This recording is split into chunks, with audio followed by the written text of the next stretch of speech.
sobre uma pequena porção desta oração e vamos ver depois o que fazemos nas próximas semanas. Então, Mateus 6, a oração está lá e começa no versículo 9. Mateus 6, versículo 9. Ok?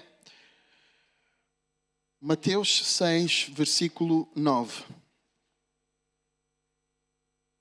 Quem tem a Bíblia na aplicação é mais fácil de encontrar, não é? Quem não tem a Bíblia na aplicação também encontra facilmente. É o primeiro livro da Bíblia, dos Evangelhos. Mateus 6. Mateus 6, versículo 9.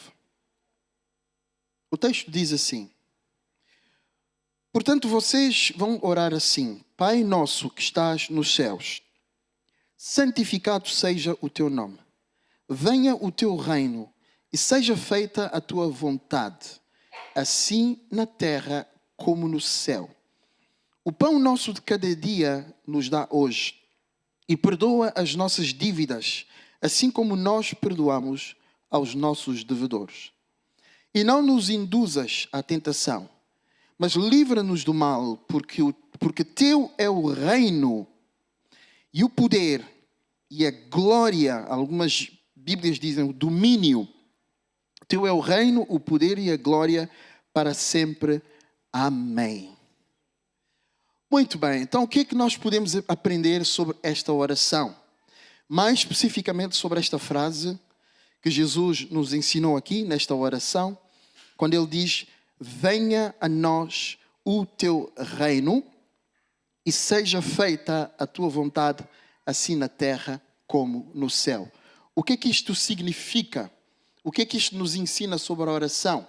É isso que vamos tentar perceber agora. Em primeiro lugar, para que nós possamos perceber o que é que isso significa, é preciso perceber o que é o reino. Porque a oração é uma petição aqui, neste caso, né? Uma petição, é um pedido. Venha a nós o teu reino. Já se referir a algo que tem que vir a nós, que é uma coisa que eventualmente nós não temos, porque nós só pedimos aquilo que não temos, aquilo que precisamos, não é? Aquilo que necessitamos. Então é um pedido sobre aquilo que nós precisamos. E o que é que nós precisamos aqui é o reino de Deus. Vem a nós o teu reino. É o reino de Deus. Por isso é que ele diz depois que se faça a tua vontade na terra como é feito nos céus. Vamos então perceber o que é um reino. Eu vou explicar usando um pouco a política como exemplo. Alguns vão dizer, lá está, o pastor Marcos vai falar de política. Como ele gosta muito de política, vai falar de política. Eu sei que muita gente não gosta de política e nós, os irmãos, os menonitas em geral, não gostamos muito da associação com a política, e bem, mas eu acho que é importante perceber algumas questões políticas para que nós possamos perceber algumas coisas que a Bíblia ensina. Se nós não tivermos nenhum entendimento de política, até certo ponto, haverá coisas da Bíblia que nós não vamos entender. Quando Jesus está a dizer reino ou reinado, do que é que ele está a falar? Ele está a utilizar uma linguagem que é comum aos ouvintes daquela época. As pessoas que estão a ouvir, os seus discípulos, quando eles estão a ouvir reino, eles sabem o que é um reino. O que é um reino? É uma monarquia. É um sistema de governo que hoje em dia nós já não temos. Nós hoje temos democracias, não é? Temos Estado, falamos de Estado. Naquele tempo eram monarquias. Vamos recuar, por exemplo, mais ou menos na Idade Média. O reinado de Espanha, o reinado de França, o reinado de Inglaterra. Eram monarquias. Eram sistemas de governo onde havia um rei, um território, um espaço territorial, onde esse rei dominava, ok? O povo desse reino, sobre quem esse rei dominava, e um sistema de valores, e um ambiente e uma cultura que faziam parte desse sistema, ok? Israel, por exemplo, no tempo de Jesus, se calhar já não era tanto assim, mas durante muitos séculos Israel foi um reino, onde havia um rei, havia todos estes elementos que eu falei. Havia um rei, havia um território que esse rei tinha governo, havia um povo sobre quem este rei governava e havia valores e havia cultura. Então, em primeiro lugar, ver se tenho aqui controle. Ainda não? Um clique no slide, eu acho que vai passar. Ok, então em primeiro lugar estamos a dizer que num reino, existe um rei que exerce domínio. Existe um rei que exerce domínio. Nos nossos dias temos democracias, onde a ideia da democracia é quase a ideia de que todos nós governamos os destinos da nação, mas de uma forma indireta. O que é que acontece numa democracia? Nós temos pessoas que nos representam, nós escolhemos essas pessoas para representarem os nossos interesses num parlamento. E é o parlamento que depois decide, ou que faz as leis que regem a nação. Como se nós, indiretamente, através daqueles nossos representantes, nós estivéssemos a ditar os destinos da nação. Num reinado, numa monarquia, não era assim. Numa monarquia não havia um parlamento. Não havia o poder do povo que rege a nação. Numa monarquia era o rei que determinava tudo acerca de uma nação. Um rei até podia ter conselheiros, mas as decisões em relação ao destino da nação, em relação às leis da nação, em relação aos princípios da nação e em relação ao curso político da nação, eram tomados pelo rei. O rei era soberano. Daí vem a palavra soberano. Ele tinha domínio total. Ele é que mandava e a vontade do rei é que prevalecia na nação. Isto é o contrário de uma democracia, onde supostamente é a vontade de quem? Do povo que predomina. Estão a ver a diferença? Então a gente não pode pensar neste texto, quando estamos a pensar sobre reino, associando as ideias dos nossos tempos. Não. Não foi assim. Jesus, quando viveu, as coisas não eram assim. Não era esta base que Jesus estava a usar no seu pensamento quando está a falar de reino. É verdade que hoje em dia a ideia de um soberano que tem poder absoluto ficou completamente... tornou-se negativa, não é? Porque há a ideia de que ter domínio é sinónimo de ser tirano, ou de ser autocrático, de ser um ditador. Infelizmente... Infelizmente, os reis ao longo da história foram muitas vezes ditadores porque a nossa cultura é corrompida e porque eles próprios são corrompidos. Mas se um rei for justo, absolutamente justo, se um rei for absolutamente certo e correto em tudo o que ele faz, se um rei for moralmente perfeito, ou seja, não tiver nenhum mal, nem poder brotar nenhum mal do seu coração, e acima de tudo, se um rei tiver amor no seu sentido mais absoluto, ele pode ter poder total, não há problema nenhum. Por quê? Porque ele governa com amor. Ele governa com justiça. Alguém que governa com justiça e governa com amor pode governar, pode dominar. Não há nenhum problema em relação a isso. O problema do nosso mundo é que quando as pessoas têm poder, elas fazem mau uso desse poder e dessa influência. Elas se impõem, elas menosprezam, elas exploram, elas manipulam, elas destroem as outras pessoas. Esta é a grande diferença. Mas Deus, Jesus Cristo, é o rei do reino de Deus. E Jesus Cristo, como rei do reino de Deus, ele governa. Ele exerce domínio. E é a sua vontade soberana que prevalece em todos os assuntos. Não é o povo, nem a vontade do povo que prevalece. Não é a vontade dos seres humanos, a nossa vontade como humanos que prevalece. É a vontade de Jesus como o Rei absoluto e soberano. Daí a oração dizer, venha a nós o teu reino e faça-se a tua. Porque se fosse uma democracia, seria, faça-se a vontade do povo. mas não é a vontade do povo. Faça-se a tua vontade. Agora, para que seja possível fazer esta oração, é preciso haver uma atitude da parte de quem faz esta oração, que é a atitude de conhecer Deus, reconhecer que Deus é absolutamente justo, que Deus é absolutamente amoroso e que, sendo Deus, Ele tem direito de governar.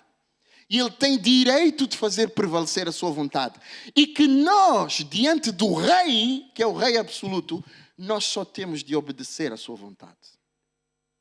Hoje, as pessoas estão a tentar negociar a sua vontade com a vontade de Deus. Senhor, o Senhor diz, não adulterarás. Senhor, não deveria ser bem assim. O Senhor diz, não cobiçarás os bens do próximo, nem a sua esposa, nem nada que eu sei. Mas, Senhor, talvez não deveria ser.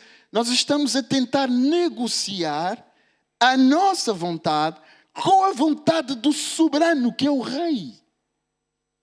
É a sua vontade que deve prevalecer. E um homem de fé e uma mulher de fé quer que a vontade de Deus prevaleça acima de todas as coisas. Em segundo lugar, o reino... vamos ver se consigo avançar. Não, talvez vais ter que me apoiar aí, Mariana. Um cliquezinho. O reino é um sistema de valores. Um reino é um espaço territorial, que tem um conjunto de pessoas que vivem nesse espaço territorial. Esse conjunto de pessoas que vivem nesse espaço territorial tem um sistema de valores que é composto por filosofias, ou seja, maneiras de pensar, mentalidades. É composto por tradições, coisas que se fazem várias vezes de forma repetida ao longo da história. É composto por leis, não é? E, sabem, para dar um exemplo do que eu estou a falar,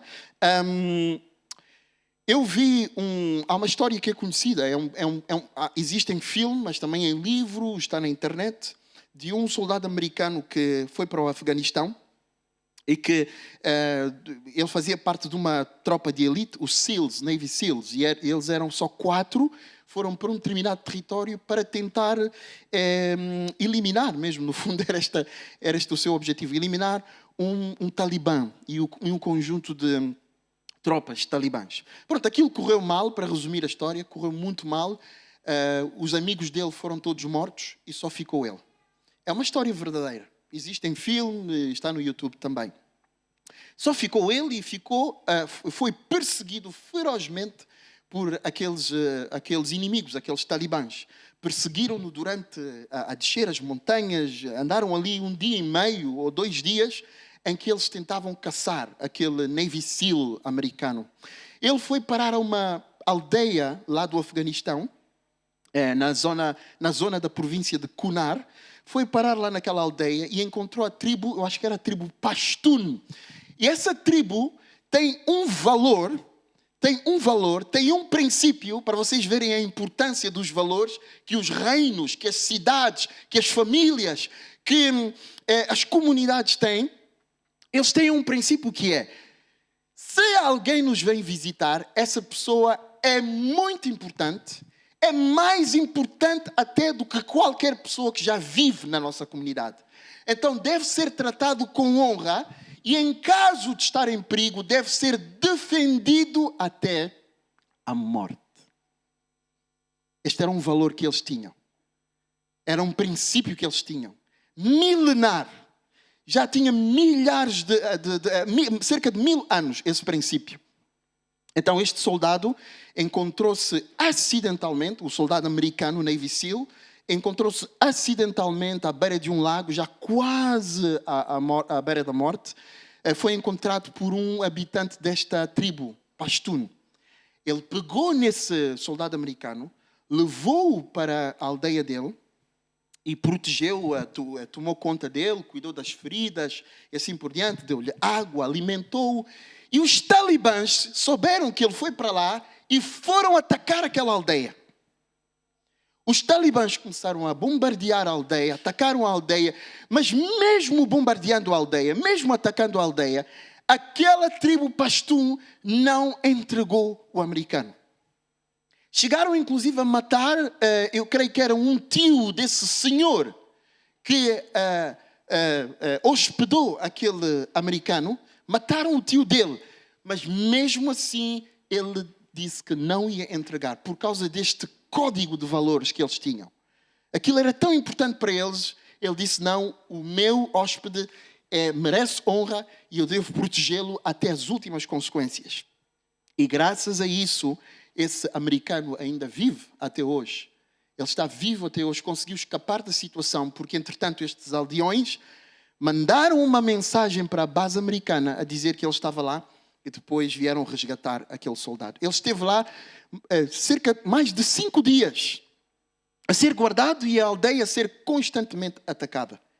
Uma sociedade, uma comunidade, uma cidade, um país, uma nação tem um sistema de valores. O sistema de valores que esse país, essa nação, essa família tem, determinam as tradições, determinam os comportamentos até individuais das pessoas que vivem naquela comunidade. Um reino é um sistema de valores. E quando Jesus está a dizer nesta oração que o teu reino venha, ele está-se a referir ao rei do reino, mas também está-se a referir ao sistema de valores do reino de Deus. Que o sistema de valores do reino de Deus venha e possa influenciar este mundo que tem o seu próprio sistema de valores. Em terceiro lugar, um clique, Mariana, o reino é composto pelas pessoas do reino, os cidadãos do reino, os habitantes do reino. Os habitantes do reino. E os habitantes do reino, eles trazem consigo a cultura do reino. E eles manifestam a cultura do reino. Eles manifestam a cultura do reino a que eles pertencem. Por exemplo, na antiguidade, era possível diferenciar os traços culturais de quem vive, por exemplo, no reino de França, dos traços culturais de quem vivia num reino nórdico, por exemplo. Era possível distinguir, classificar esses traços culturais. No fundo, os traços culturais são a nossa identidade. No fundo, são a nossa identidade. Eu já tive a oportunidade de viajar e de dar por mim que no avião estava com portugueses. Então senti-me em casa. Às vezes estava sozinho, no meio de muitos estrangeiros, e via alguém e eu sei identificar de longe quem é português. Eu sei identificar de longe. Há traços. Há traços. E nós sabemos identificar. Esse é um português, eu estou-me a sentir em casa. Agora tenho alguém de Portugal ao meu lado. Há traços. As nações, as famílias e assim por diante têm as pessoas do seu reino. E as pessoas do reino representam as características culturais desse reino. E isto leva-nos a pensar como é que um cidadão do reino de Deus deve ser. Com que traços comportamentais, com que traços de mentalidade, de forma de estar na vida, um cidadão do reino dos céus deve ser reconhecido. Um cidadão do reino dos céus deveria ser distinguido de um cidadão qualquer, dos reinos aqui da terra. Deveria ser possível identificar os traços de um cidadão do reino dos céus. Então o reino é formado também pelos seus cidadãos. Mais um clique. Em quarto lugar, um reino é um sistema, é um ambiente. É um ambiente também, é um ambiente. Não é? Há reinos mais pobres que são miseráveis, há reinos que são tão bem organizados que são mais prósperos, onde existe mais harmonia, existe mais paz, existe mais prosperidade. Os reinos são diferentes também nesse aspecto. E é interessante que antigamente, no Velho Testamento, o povo de Israel, como é que eu ia dizer? A forma como muitas vezes a relação do povo de Israel era medido, a relação deles com Deus, tinha que ver com o ambiente em que a sociedade de Israel vivia. Por exemplo, quando eles estavam a viver em desobediência a Deus, isso afetava o ambiente, afetava a organização da sociedade, afetava também a forma como o governo da sociedade era feito, afetava inclusive a colheita e a prosperidade até ao nível econômico, afetava a sociedade no seu todo. Um reino também é feito por um ambiente, não é? E o reino de Deus é um ambiente onde tudo é bom nesse sistema, tudo funciona em perfeita harmonia, não é? E tudo é bom no reino de Deus. E o Éden lá de Gênesis, é um exemplo daquilo que Deus queria para a humanidade.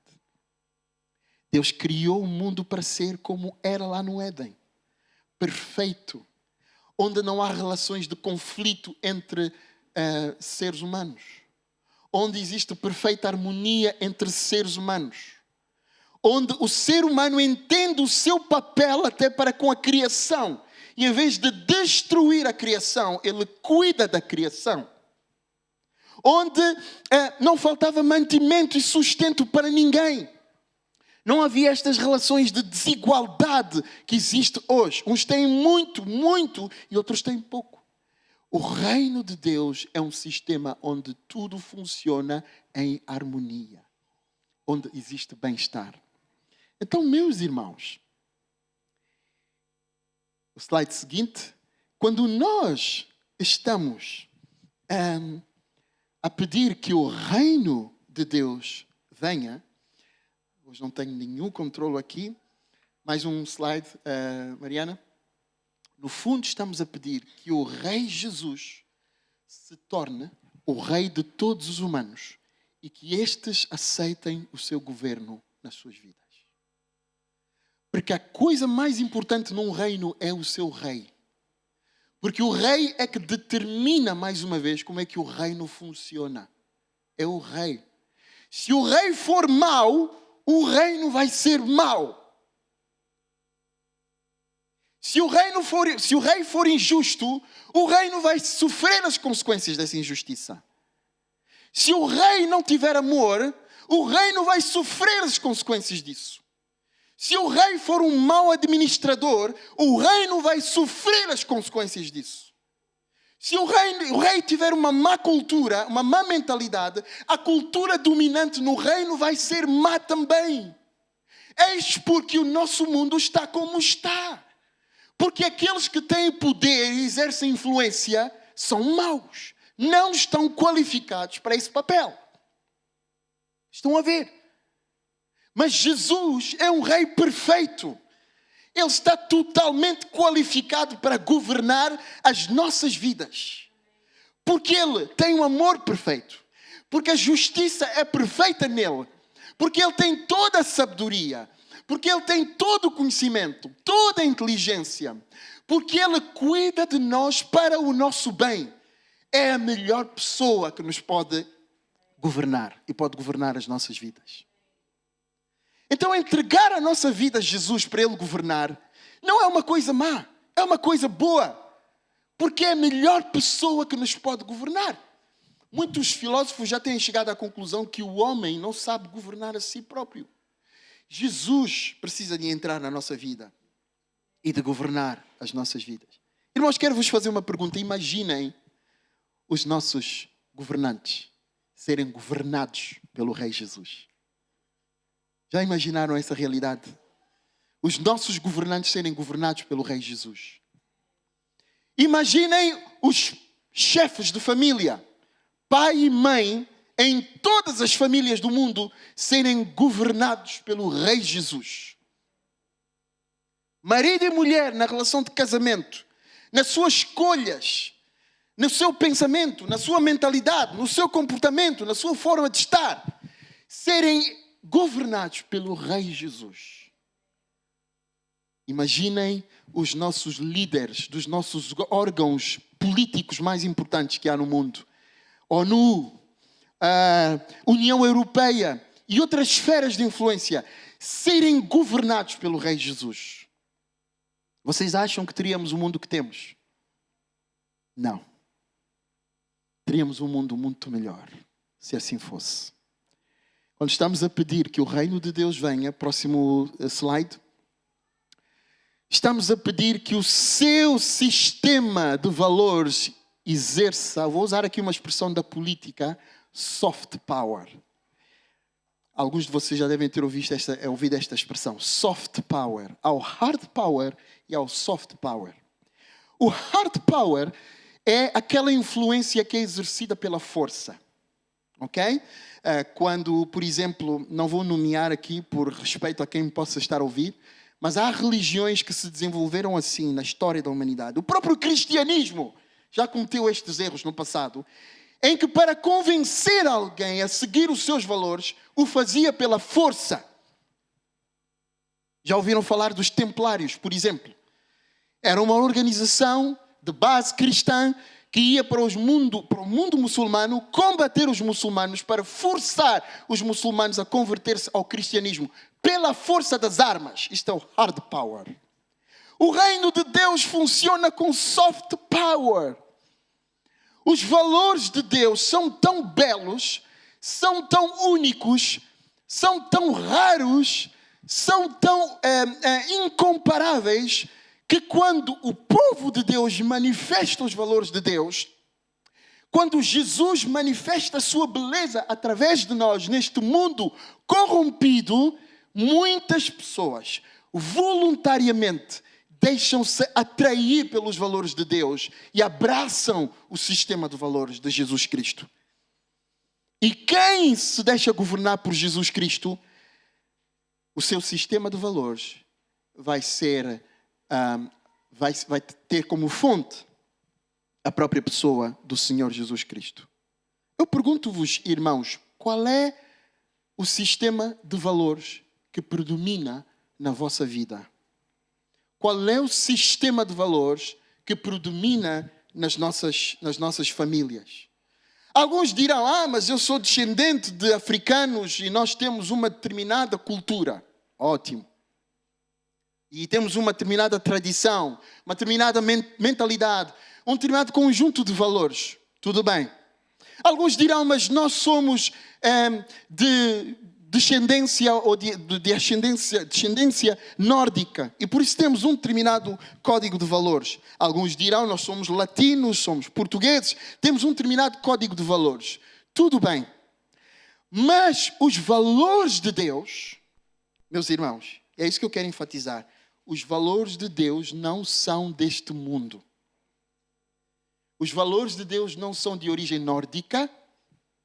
Os valores de Deus não são de origem anglo-saxónica. Os valores de Deus não são de origem africana. Os valores de Deus não são de origem europeia. Os valores de Deus vêm do céu, do próprio Deus, onde Ele mora. Vêm da pessoa de Deus. Por isso é que Jesus nos ensinou, incentivou a orar, que o teu reino venha, ou seja, que dos céus possam descer os teus valores e o teu sistema de valores para influenciar o sistema de valores neste mundo. Oh, glória a Deus! Eu espero este dia, eu quero ver este dia em que as nossas famílias vão ser influenciadas pelo sistema de valores de Deus, que vem do reino dos céus, e não o sistema de valores africano, não o sistema de valores europeu, não o sistema de valores... E há pessoas que se orgulham disso. Eu tenho um sistema de valores que é anglo-saxónico, achando que estão a dizer que é algo superior. Meus irmãos, não existe neste planeta Terra, nas esferas humanas, um sistema de valores que supere o sistema de valores de Deus, que vem do reino dos céus. Então é o sistema de valores de Deus que deve influenciar os nossos valores. A pessoa que mente começa a deixar de mentir. A pessoa que adultera começa a deixar de adulterar. A pessoa que corrompe começa a deixar de corromper. A pessoa que só pensa nos resultados, não olha aos meios para atingir os fins, começa a deixar de pensar desta forma. A pessoa que prejudica o seu próximo começa a amar o seu próximo como a si mesmo. Este é o sistema de valores do reino de Deus, é o efeito do sistema de valores do reino de Deus. Então, irmãos, se nós queremos ver um mundo diferente, se nós queremos ver famílias diferentes, se nós queremos ver igrejas diferentes, porque a igreja não está fora desta equação, nós temos que pedir que o sistema de valores de Deus venha e tenha influência e que nós possamos nos entregar ao seu sistema de valores. Ao invés de nos agarrarmos aos nossos sistemas de valores. Próximo slide, Mariana.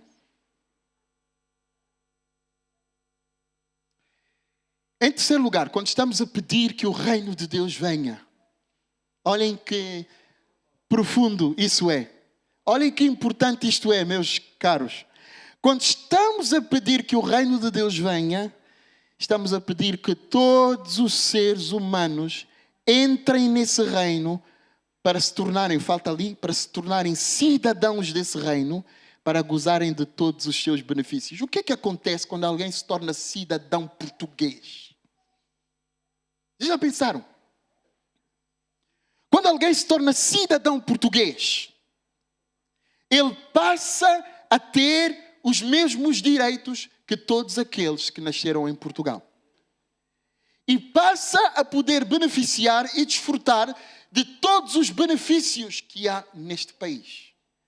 Imaginem um país que vocês consideram que é um país exemplar, perfeito, que tem tudo em harmonia, assim por diante, é um país próspero. Quando tu te tornas cidadão desse país, tu te tornas beneficiário de todos os benefícios deste país. Da sua história, da sua identidade, da sua cultura, da sua prosperidade, das suas finanças, do seu sistema social organizado, de qualquer coisa. Tu passas a ser beneficiário. Quando alguém entra no reino dos céus, através de um encontro genuíno com Jesus Cristo, esta pessoa torna-se cidadão dos céus. Deixa de ser cidadão da terra e do mundo. Por isso é que Jesus disse, eu vou vos deixar neste mundo, mas vocês não são deste mundo. Vocês não pertencem aqui. Vocês são cidadãos dos céus. A pessoa deixa de pertencer a este sistema e passa a ser beneficiário das bênçãos do reino de Deus. Então, para terminar aqui o nosso raciocínio, por que é que Jesus, no começo desta oração, quando Ele nos está a dar este manual de oração que é o Pai Nosso, Ele começa em primeiro lugar por santificar o nome de Deus? Por quê? Na cultura judaica, o nome é um reflexo da pessoa. O nome reflete a pessoa. Jesus está a dizer, o teu nome é perfeito. O nome de Deus é perfeito. No fundo, é isto que Ele está a dizer. E significa que a pessoa de Deus é perfeita. A pessoa de Deus é perfeita. É única, é inigualável. Não existe nos céus, não existe na terra, não existe debaixo da terra, nada que se iguale à pessoa de Deus. Ele é único e Ele é perfeito.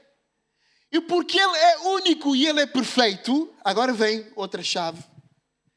Quando tu estás a pedir que o reino dEle, o sistema dEle, venha na terra, tu estás a pedir que aquilo que é perfeito venha na terra para substituir aquilo que é imperfeito. Porque aquilo que é perfeito está na pessoa de Deus. O seu rei governar na terra. O seu sistema de valores governar na terra.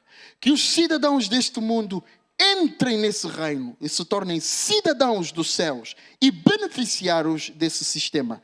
É isso que nós estamos a pedir quando nós estamos a dizer que o teu reino venha. Que o teu reino venha. Agora sabem uma coisa? Quando Jesus está a falar com os seus discípulos em Mateus também, no capítulo 6, mais à frente, está a falar-se com eles sobre a preocupação sobre o que comer e o que vestir, aquele grande discurso que Jesus dá sobre nós não nos preocuparmos tanto com estas questões sobre o que comer, o que vestir, como é que vai ser o meu amanhã e assim por diante. Quando Jesus termina o seu discurso lá, nos versículos 34 e 35, o que é que Jesus diz? Vocês não sejam como os gentios. Porque os gentios é que se preocupam demasiado com estas coisas. Meus irmãos, vou-vos fazer uma pergunta. É legítimo um cidadão do reino de Deus se preocupar com o que vai comer, o que vai vestir? Mediante tudo aquilo que eu já vos expliquei, um cidadão do reino que tem direito a todos os benefícios desse reino deve se preocupar com o que vai comer, o que vai vestir?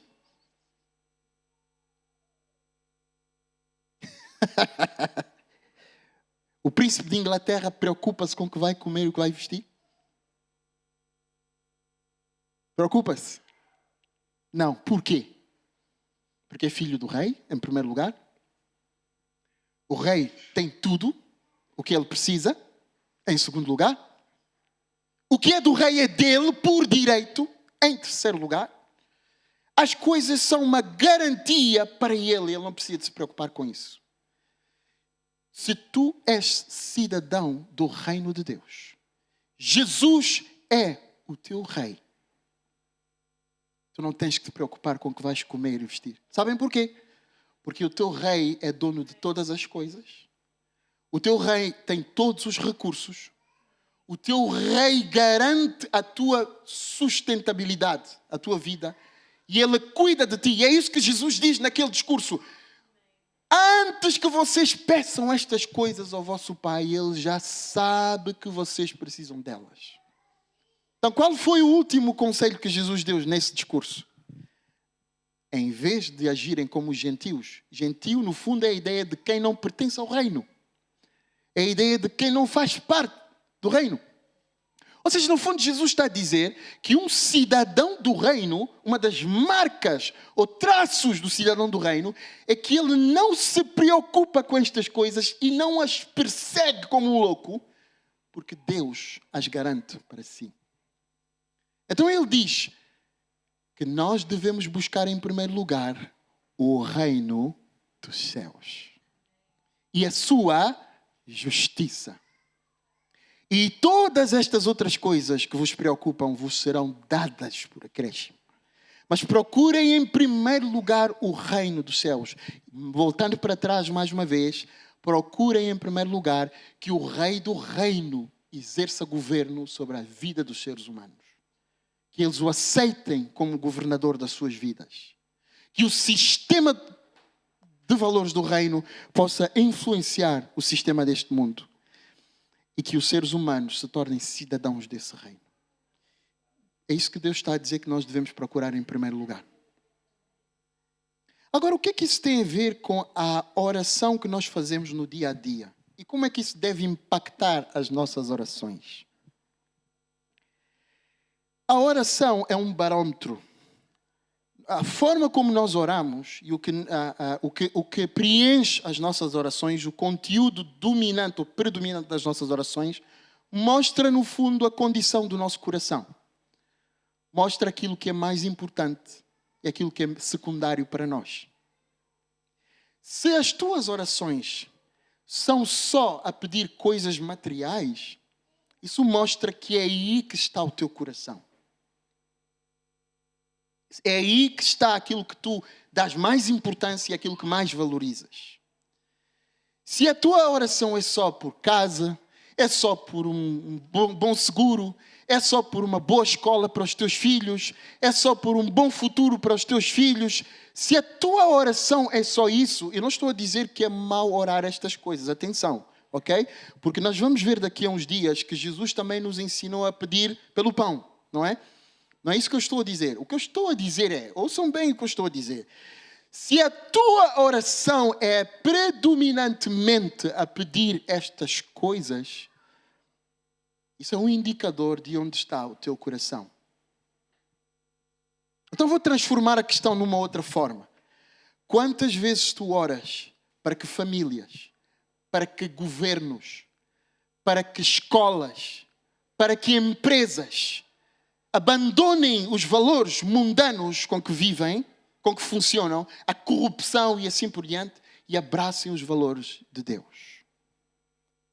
Quantas vezes nas tuas orações tu pedes para que teus amigos, teus familiares, teus patrões, teus colegas de trabalho aceitem o Rei Jesus e deixem Jesus governar as suas vidas? Quantas vezes nas tuas orações tomas tempo a santificar o nome de Deus, a reconhecer quem Ele é, e a exaltar quem Ele é, e a glorificar quem Ele é? Sabem, um dos problemas do nosso tempo é que todo o culto está centrado no indivíduo hoje em dia. O culto está centrado nas pessoas. E chega a um ponto em que a pessoa começa a pensar que é para si, não é para Deus primeiro. A glória, a honra, como o texto diz aqui, o domínio é para Deus. É para Ele em primeiro lugar. E o tipo de orações que nós fazemos reflete o que é que nós acreditamos. Se toda a nossa oração é para mim, para mim, para mim, para mim, para a minha família, e Deus não é colocado no centro, Deus nunca é exaltado, Deus nunca é adorado, Deus nunca é reconhecido e nunca se busca a honra de Deus, então no fundo há aqui uma inversão de prioridades. Tu estás a funcionar como se tu fosses a coisa mais importante. Tu és importante, mas Deus é mais importante. Não vamos inverter as coisas. Deus primeiro, nós depois. E finalmente, irmãos, se nós queremos ver transformação, e nós não oramos por essa transformação, não vale a pena nós procurarmos transformação. Nós criticamos muito o mundo, olhamos para a situação do mundo, criticamos os presidentes, criticamos os governantes, criticamos os nossos políticos, criticamos a forma como as empresas funcionam, criticamos a forma como as famílias se estão a desfazer, como está a haver muitos divórcios, como está a haver muita delinquência, fruto de pais separados e famílias separadas.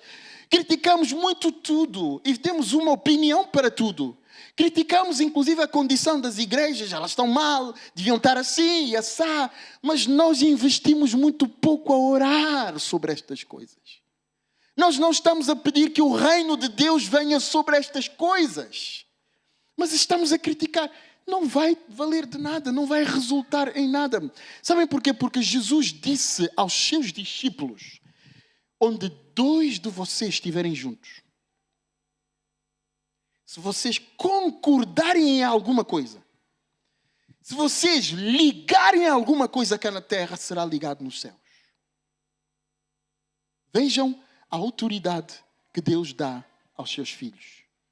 Ou seja, meus irmãos, de forma indireta podemos dizer que o curso que o mundo tem é responsabilidade da igreja também.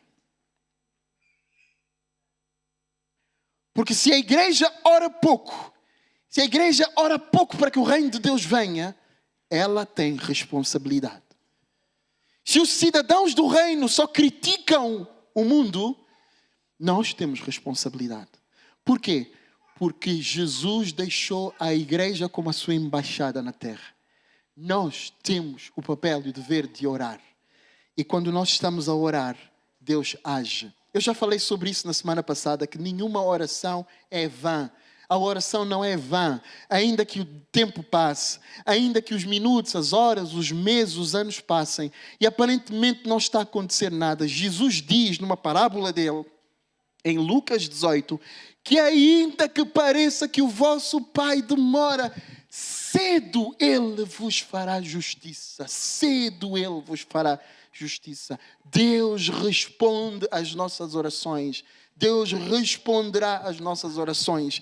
E Deus quer as nossas orações. Deus determinou que a forma de Ele agir para transformar o mundo acontecesse através das nossas orações. Sabem, hoje de manhã reconheci uma coisa quando estava em Queluz. Lembrei-me de uma coisa. É que Jesus orou por nós há 2000 anos atrás. Vocês já viram isto? Em João 17, Jesus disse: Pai, eu oro não somente por estes que aqui estão, mas oro também por aqueles que virão no futuro, que tu vais me entregar no futuro. E eu oro, Pai, para que eles sejam um, assim como eu e tu somos um. Então, se existe alguma unidade na igreja, é porque Jesus há 2000 anos atrás orou pela igreja. Mas vocês e eu estamos na correria do dia a dia e nós estamos a dizer: não temos tempo para orar. Não temos tempo para orar. E quando oramos é só: Senhor, dá-me, dá-me, dá-me, dá-me, dá-me, dá-me. O reino de Deus não se vai desenvolver desta forma. Jesus não perde. Sabem, Jesus é o maior mestre que houve na história. Jesus não desperdiça tempo. Quando Jesus dá uma aula, Jesus só deu aulas aos seus discípulos sobre coisas que eram determinantes para a vida deles e para o mundo. E quando Jesus dá esta aula sobre oração aqui, porque eles lhe perguntam: mestre, como é que nós podemos orar? Quando Jesus dá esta aula, Jesus não está a desperdiçar tempo. Jesus sabe que o impacto que tem de orar em primeiro lugar e orar para que o reino de Deus venha. Ele sabe do impacto que isso tem. Por isso ele disse: orem, orem. E sabem, a Bíblia diz para orarmos sem cessar. Para orarmos sem cessar. Mesmo que as guerras aumentem, mesmo que o pecado aumente, mesmo que a corrupção aumente, mesmo que pareça que isso tudo não acaba, nós temos o dever de orar sempre até Jesus voltar. Nós temos que orar incansavelmente para que o reino dos céus venha e possa influenciar esta terra em que nós vivemos aqui. Eu não me canso, por exemplo, de orar. E alguns poderão dizer isso é ingenuidade. Tudo bem, eu aceito. Posso aceitar esta crítica, se me disserem que é ingenuidade. Mas, por exemplo, quando uma família está perturbada, está em problemas, um casal está para se separar, já estão quase determinados a separar-se e assim por diante. Eu, com base neste ensinamento que eu vos estou a transmitir, eu não me canso de orar para que Jesus proteja aquele casamento, para que não acabe. E se já estiverem separados, eu oro para que Jesus restaure aquele casamento. Alguns de vocês dizem: epa, isso é um bocadinho de ingenuidade. Não é, não é. Não é porque eu creio no poder do reino de Deus. Se Jesus for o rei das nossas vidas, Ele tem poder para restaurar famílias. Ele tem poder para restaurar sociedades. Ele tem poder para restaurar nações. Ele tem poder para restaurar um conjunto de coisas. Vou só contar muito rapidamente o seguinte. Sabem que as grandes transformações que houve no norte da Europa, é verdade que hoje temos uma realidade muito diferente da que tínhamos naquele tempo. Não é? As coisas mudaram muito desde então. Mas as grandes transformações sociais e económicas que houve no norte da Europa, que é a Europa mais desenvolvida dos nossos dias, aconteceram na sequência de transformações espirituais. Aconteceram na sequência de transformações espirituais. Por exemplo, quando houve a reforma protestante, a reforma que gerou aquela transformação toda. Houve indivíduos como Calvino, por exemplo, que foram transformados pela palavra de Deus e que contribuíram muito para a transformação social da Europa, de alguns países da Europa do Norte. Quando o Rei governa nas nossas vidas, isso reflete-se nas nossas famílias, nas nossas cidades, no nosso mundo e na nossa sociedade inteira. Que o reino de Deus venha realmente. E que Jesus, o Rei, seja o governador das nossas vidas. Vamos ficar em pé e orar.